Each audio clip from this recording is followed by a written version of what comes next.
Bihar DElEd 2021-23 में आवेदन की प्रक्रिया जारी है। 1 सितंबर लास्ट डेट है। इसके बाद प्रोविजनल मेरिट लिस्ट का प्रकाशन होगा और उसके बाद फिर आपका एडमिशन की प्रक्रिया शुरू हो जाएगी।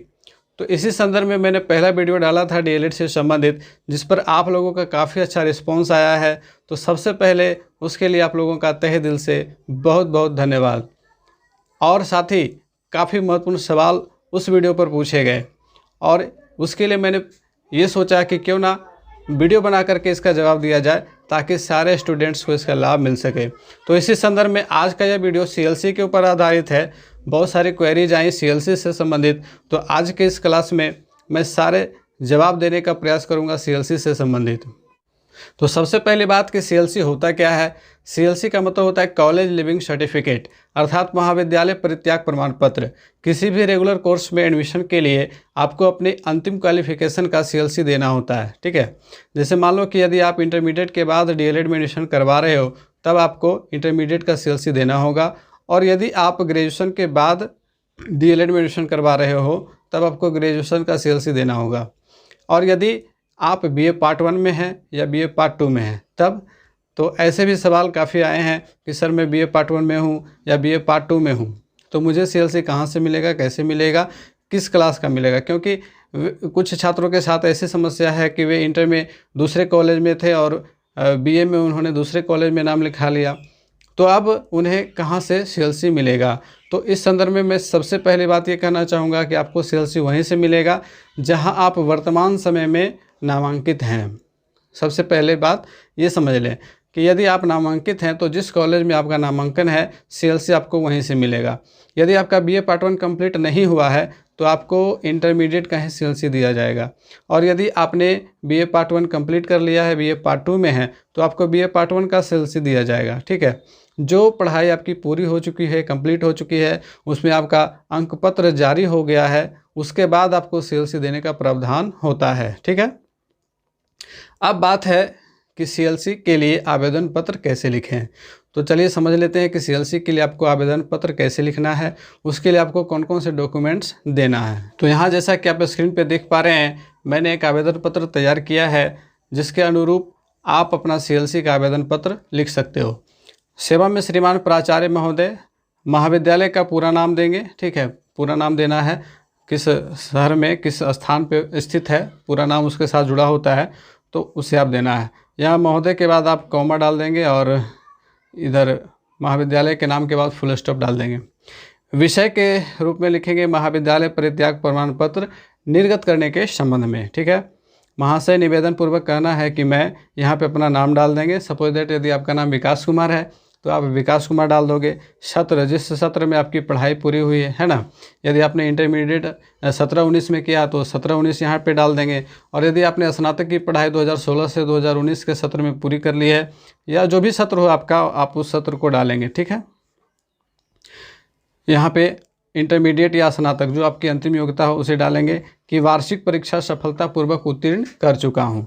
सत्र 2021-23 में द्विवर्षीय सेवा पूर्व शिक्षक प्रशिक्षण डीएलएड कोर्स में नामांकन हेतु मुझे महाविद्यालय परित्याग प्रमाण पत्र की आवश्यकता है, ठीक है।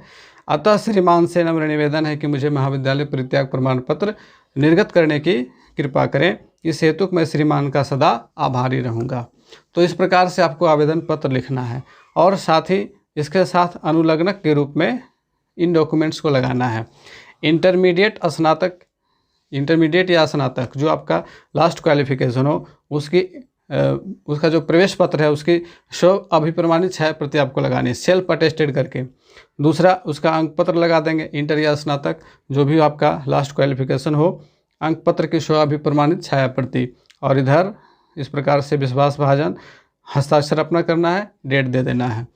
और साथ ही आपको आपके कॉलेज के कुछ कागजात लेकर के जाने होंगे। जैसे आपको नामांकन का रसीद मिला होगा तो नामांकन का रसीद ले लेंगे, लाइब्रेरी कार्ड ले लेंगे, क्योंकि वहाँ पे एनओसी करवाना होता है। आपका कुछ भी वहाँ बकाया नहीं हो स्कूल में तभी आपको सीएलसी इश्यू किया जाता है, ठीक है। तो इस प्रकार से आपका सीएलसी इश्यू हो जाएगा। सारे डॉक्यूमेंट्स को देने के बाद निर्धारित शुल्क होता है सीएलसी इश्यू कराने का, तो वो शुल्क भी आपको अदा करना पड़ता है। तो इन सारे चीज़ों को करने के बाद आपको सीएलसी मिल जाएगा। अब एक अंतिम ज़रूरी सवाल कि क्या अभी CLC लेना चाहिए? तो यहाँ पर मेरा जवाब होगा कि नहीं, अभी आपको CLC लेने की आवश्यकता नहीं है। आप तभी CLC के लिए अप्लाई करेंगे जब आपका कन्फर्म हो जाए कि आपका एडमिशन होगा ही होगा, यानी कि जब आपका चयन सूची में, नामांकन सूची में आपका नाम आ जाए। ठीक है, प्रोविजनल लिस्ट में तो सारे लोगों का नाम आ जाता है ना, प्रोविजनल लिस्ट में सारे लोगों का नाम आ जाता है। उसके बाद कोटिवार मेरिट लिस्ट निकलता है, उसमें भी लगभग सबका नाम आ जाता है। लेकिन रैंक क्या है ये भी देखना होता है। रैंक यदि आपका पीछे है तो हो सकता है कि आपका एडमिशन ना हो। तो ऐसी स्थिति में यदि आप पहले ही कॉलेज से आप CLC ले लेते हो और आपका डाइट में एडमिशन भी नहीं हो पाता है तो आप तो दोनों जगह से चले जाओगे। इसलिए आपको सबसे पहले ये सुनिश्चित हो लेना है कि मेरा एडमिशन होगा। या फिर आप ऐसा करो कि जब आपका नाम आ जाता है चयन सूची में, आपको बुलाया जाता है, मैसेज आएगा, आपको ईमेल आईडी पे आपका मैसेज आएगा, कॉल के द्वारा आपको सूचना दी जाएगी, मैसेज के द्वारा सूचना दी जाएगी। तो जैसे ही आपको मैसेज आ जाता है तब आप CLC के लिए अप्लाई करो तो ज़्यादा बेटर होगा। ठीक है, किसी किसी कंडीशन में ऐसा भी हो सकता है कि आप एडमिशन के लिए जाओ और आप एक अंडरटेकिंग ले लो कॉलेज के द्वारा। 1 महीने का अंडरटेकिंग मिलता है कि यदि आप 1 महीने के अंदर CLC जमा नहीं कराते हो तो आपका नामांकन रद्द कर दिया जाएगा। ठीक है, तो आप अंडरटेकिंग ले सकते हो वहाँ से, है ना। तब आप एडमिशन आपका हो गया, आपने अंडरटेकिंग लिया, इसके बाद आप आकर के 3 से 4 दिन के अंदर CLC अपना इश्यू करवा लो। उसके बाद जाकर के वहाँ कॉलेज में सबमिट कर दो। ये सबसे सेफ़ वे होता है। इससे आपका बिल्कुल भी भविष्य जो है वो सुरक्षित रहेगा, क्योंकि यदि आपका दोनों जगह से एडमिशन ख़त्म हो जाता है तो फिर आपका भविष्य खतरे में पड़ सकता है, आपका समय काफ़ी बर्बाद हो जाएगा। तो आज के इस क्लास में CLC से संबंधित सारे सवालों के जवाब मैंने देने का प्रयास किया है। उम्मीद है कि आप लोगों को सारे सवाल का जवाब मिल गया होगा। और यदि आपके मन में कोई डाउट शेष है तो आप हमें कमेंट ज़रूर करें, मैं उसका जवाब देने का प्रयास करूँगा। साथ ही आपके और भी बहुत सारे सवाल हैं, जैसे मेरिट लिस्ट कैसे तैयार किया जाता है, ठीक है, डाइट के एडमिशन के समय कौन कौन से डॉक्यूमेंट्स को प्रस्तुत करना होता है, डॉक्यूमेंट का वेरिफिकेशन कैसे होता है, डाइट का फ़ी कैसे बनवाएंगे, है ना, कैसे फ़ी देने के लिए क्या प्रोसेस है। तो इन सारे सवालों के जवाब के लिए मैं वीडियो लेकर के ही आऊँगा।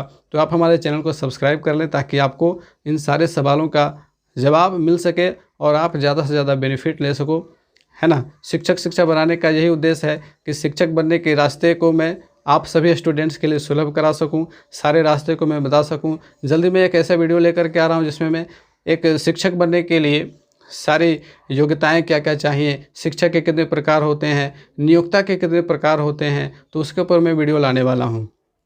तो शिक्षा एक नया चैनल है और यह खास करके बिल्कुल शिक्षकों के लिए ही, जो भावी शिक्षक हैं उनके लिए कहें तो ज़्यादा बेहतर है, उनके लिए तैयार किया गया चैनल है। तो आप लोगों से यही निवेदन रहेगा कि आप लोग हमारे चैनल को सब्सक्राइब कर लें और हमसे जुड़े रहें, लगातार सवाल करते रहें ताकि आपको हम जवाब देने का प्रयास करते रहें। मिलते फिर से अगले क्लास में, तब तक के लिए गुड बाय, टेक केयर।